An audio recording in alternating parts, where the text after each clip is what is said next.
Good morning children, I hope all you are fine. Today I am going to conduct video for grade 9, Social History Chapter 4, Vijayanagar and Bahmani Kingdom. These two kingdoms and those kings are very famous in a South Indian history.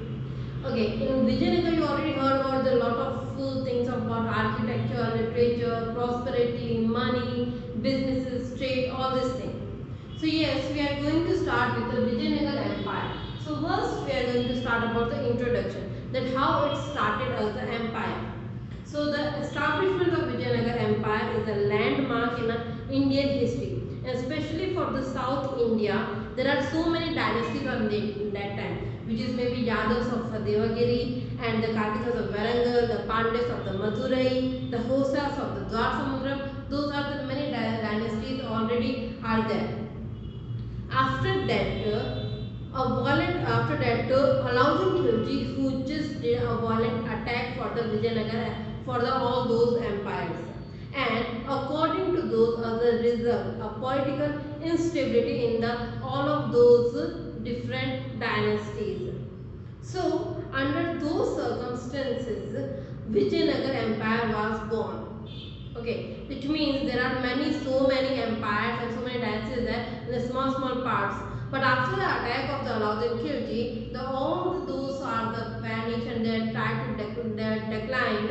After that, Vijayanagar Empire was born. It ruled for three centuries. 3 centuries.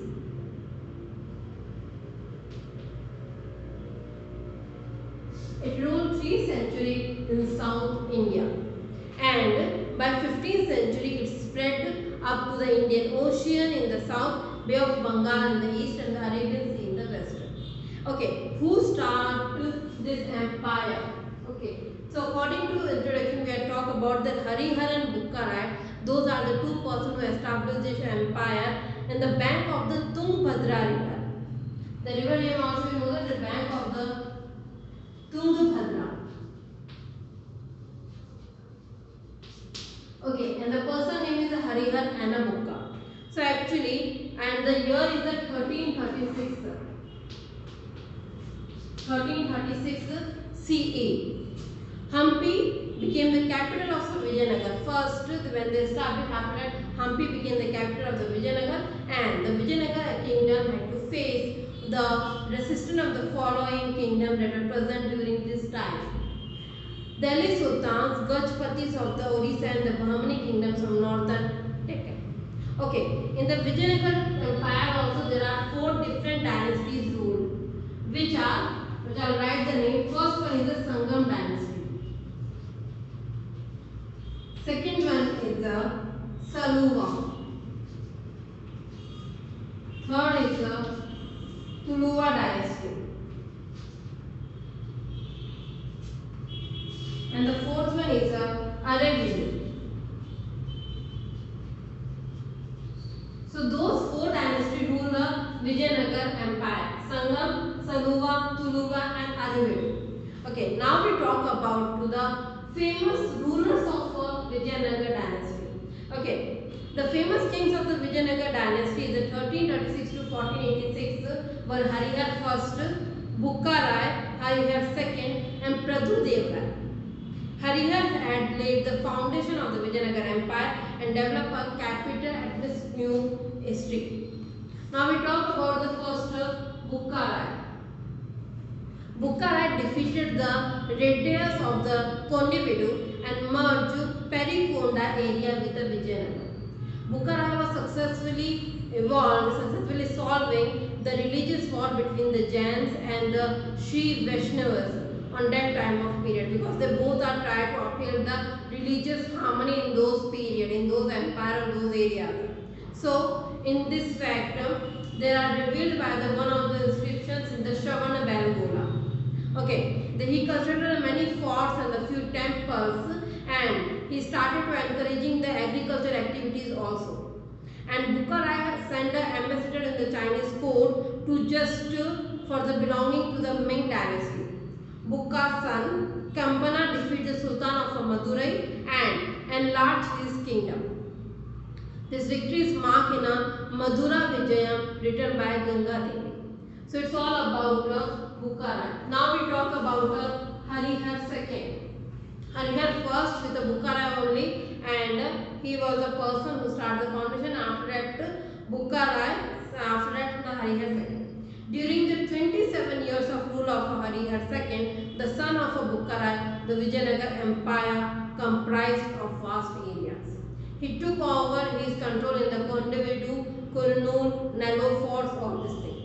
At the time of the death of the Bahmani Sultan Muzahiddin, Harihar II expanded his kingdom from Goa to the north of the Konkan coast.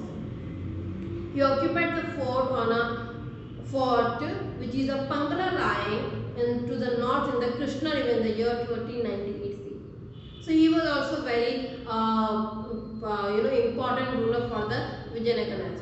Next is Devrai II. Okay, in the Devrai II there is one more name is there, which is Pradu Devrai. Okay, he is the most famous king of the Sangam dynasty. This all three belong to the Sangam dynasty. Famous kings are belong to the Sangam dynasty. Okay, he was a famous king and he earned the title Elephant Hunter. And he just defeated the King Gajpati Kapilendra of Orissa. That's why he earned the title Elephant Hunter. By suppressing the regional leaders of the border, he expanded the kingdom up to the Krishna River in the north. After that, he defeated the Kerala ruler and received the royalties from the Kerala and the Sri Lanka. And he got a title which is a Dakshinapat Chakravarti. It means the emperor of the south. After that, those are the conquests started in the Vijayanagara Empire in Sri Lanka and Telangana to Malabar. Okay, according to Nanis, the king of Ceylon, Pulikat, Pegu and Tensaram were paying royalties to the brother. It means he started to enlarge all the areas and extent of those sea rivers. It means Sri Lanka and those are areas that is start to enlarge and those people, those kings are paying to loyalty. Loyalty means those money which they are giving to the another king who are control over them. It's called a loyalty. Okay. And he changed the tradition of a full Shah of Bahmani till Bijapur and occupied Mudgal and Bankapura. His commander Lakana Dandikesh took up a successful naval voyage. Devrai too was a tolerant towards the other religions and he constructed mosques, Jain and the Vaishnav's temple in the capital. And being a poet also, he was himself a poet. He in his court is so many Sanskrit scholars is there and the Kannada scroll all are there. And Veera Shiva tradition literature saw revival. And after the death of the Devrai II, the Sangam dynasty was started to decline. Sangam dynasty, not a Vijayanagara, only Sangam dynasty. Okay, because he was the last emperor ruler. Next we talk about Krishna Deva, which is 1509 to 1529, and he was belonged to Tuluva dynasty. Krishna Deva was belonged to Tuluva dynasty. He was the son of Naras Nayak of Tuluva dynasty and his second wife Nagala Vibhika. So he was the very important, most famous king among the rulers of the all Vijayanagara Empire. During his rule, the Vijayanagara Empire reached the pinnacle of the glory, comparably to the world famous rulers like Ashoka, Samudragupta. It means how we just know about the Ashoka, Samudragupta, Chandragupta, Akbar. So according to those only we know the Krishna Dev Rai name. And actually you also saw many more stories and the cartoon character for the Krishna Dev Rai, and there are many more stories also about them. Okay, so it means he was very famous king. Okay, he ruled 20 years and he is a person who just enlarged, who just encouraged all India ruler in a one hand. Okay, but it was not so easy for that person. He just faced many internal and external problems also for the ruling time. And there are so many colonies who started when he started ruling that time. So many Europeans colonies already started to coming in India, entering India for the business and the trade purposes. After that, he established the king. That time, the same in the north side, Mughals are already there. So one side Eastern colony, European colony, second side Mughal, and the third side other the small areas. So those are the many famous fact situation he faced for the ruling the empire. But successfully he ruled, and after that he just did a very well work. Okay, now we talk about some military achievements of Krishna Dev Raya. Okay, as mentioned by Robert Swell, Krishna Dev Raya was an unparalleled warrior, sure commander and a political expert. He won all the wars and expanded his empire in the south. And he actually, by the time Krishna Deva Raya ascended, so the law and order situation of the Krishnanagar Empire had worse due to the interval. When Krishna Dev Raya just started ruling the Vijayanagar Empire, that time the situation was not good. But when he started ruling and just check the military achievements and the administration, that time he tried to do a better work for all this thing, and he just tried to do a little one by one things, try to sort out. Okay. He undertook 14 major wars, and these wars waged against Bahmani, Adil Shah of Bijapur, Nizam Shahi of Ahmednagar, Qutub Shahi of Golconda. All 5 Shahis area he just took a war. Okay. After that, Adil Shah of Bijapur dead, and this what I can extra all this thing. Okay. Now Doab area. Doab area is the is the Vijayanagar area. In that it is a very fertile area, Doab. So in this fertile area, they got many more crop cultivation, and it is a very important for all this thing. He captured those area also. Okay, among the wars according to Krishna Dev Raya wars, the wars with the Gajpati of Orissa is very important. Okay, when it was happened 1512 to 1580, and he captured Vijayawada, Kondepalli and the Kondevidu according to this one. So these were part of the Gajpati Rudra Pratap Dev Raya kingdom southern part. Gajpati surrendered and got his daughter married to the Krishna Raya. In 1520 he captured the Adil Shahi of Bijapur, and after that one by one the other parts he captured. Okay, Krishna Deva was not only the skilled warrior but also an able administrator. His Telugu work, Amukte Malayada, reveals the truth of the process matters of a state. He provided education facilities for the expansion of the agriculture and the friendship treaties with the Portuguese to enlarge the area. And he was also patron of the art, literature and architecture. So we found so many things in that empire. And he only wrote Jambavati Kalyanam in Sanskrit, which is a play. Okay, and some famous other poets and the writers in his court, like Tenali Ram and all this thing. Okay, Krishna Dev Raya constructed Krishna temple at Hampi, and along with many temples, which is like Maharangapatnam in a Virupaksha temple at Hampi, and there are many other temples. Okay, some Portuguese travel, they came to the Vijayanagar Empire and just saw the Vijayanagar's glory, which is like a Pers and a Barbosa, and they just wrote about Vijayanagar Empire and the Krishna Dev Raya, so many good things. So this all are the Vijayanagar Empire and the Krishna Dev Raya.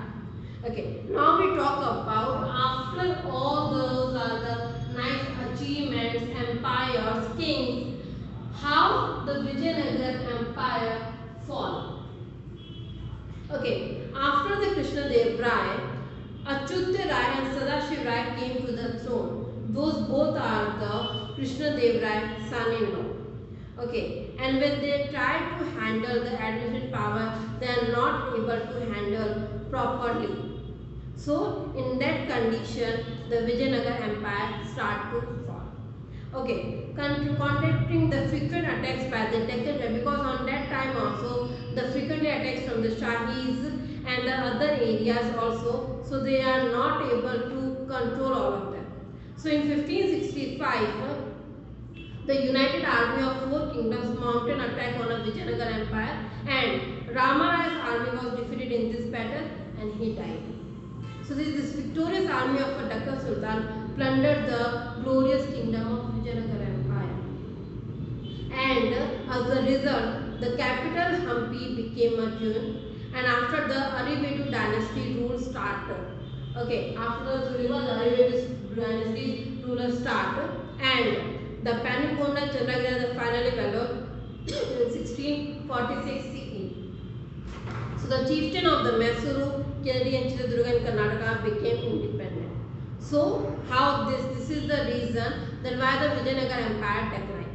Now the next point is we talk about the administration work and the social, economic, religious and literature work about Vijayanagar empire. You know, whenever any empire is start or decline, there's some effect is behind them.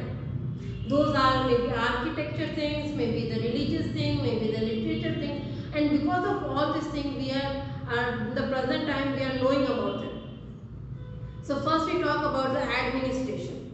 In the administration, which is Vijayanagar empire was the kind of traditional manner. It means the kings decide, those are the king, the king's eldest son will become a next king. It is like a hierarchy type of system. And those are the powers they have to just divide it. Like council of ministers, strong military, provisional chieftains, and among all of them the things were divided. Okay. And the kings enjoyed, okay, all the judicial matter in the hand of the kings, but the others matters according to the higher senior level. Okay. And those are the punishments and everything is given by the kings only. So this kind of administration system is there. Like they are divided in the areas wherein the provinces, and those are one is the head for the provinces and all this thing. Okay, about army when we talk that there is a might be a huge army, and there are three hierarchies which are Praman and troops, and the troops sent by vassal states and the troops of the royal guards. In the armies also there are infantry, cavalry, elephants, cannons, there are many divisions of the armies also. And the cannons began to be used in the war from the 1368 CE onwards. And there are so many things. Those are the like horses and everything they have to brought from the Arabia to just enlarge and the equipment well better army. Okay, now we talk about social system. Okay, in the social system is based according to caste, which is a Varna based system, like the three occupation system, like also according to occupation, which is a skilled blacksmith, goldsmith, bell metal, carpenters, weavers, cobblers, all these persons. And there were the practice of the child marriage, sati and the devdasi system. And there are the monogamy was the common practice, and the kings and the rich people had many wives. So this type of social system was being there. Okay, which are the famous festivals? This is Holi, Deepavali, Dasara, the famous festival they are celebrated. Okay. Next we talk about economic system. In the economic system, the Vijayanagar empire was very prosperous. So that's why the economic condition was good according to the land taxes. So they are paying the land taxes, revenue taxes, road taxes, and market tax and commercial taxes, professional tax, import, export tax, this type of taxes they are paying. And according to this, the things was going on. And not only this, government also, like the Vijayanagar empire, the kings also providing them to facilities like canals, wells, irrigation facilities, other all the helpful type of facilities they are providing for the good, better crop cultivation. Okay, in that time of the peoples of the Vijayanagars, those are just growing crop like the jowar, ragi, paddy, wheat, lentils, pulses, sugarcane, cotton, coconut, those type of crops they grow. Okay, let's talk about the industries and commerce. It means that so much spices. You know that the Vijayanagar empire, it means a very nice spices in the South India we found like peppers, cloves, cardamoms, chilies. So those also they have to just exported things, and there are many more textile industries also with there are coins, gold coins, silver coins, copper coins, those also in use. Now we talk about a religious system.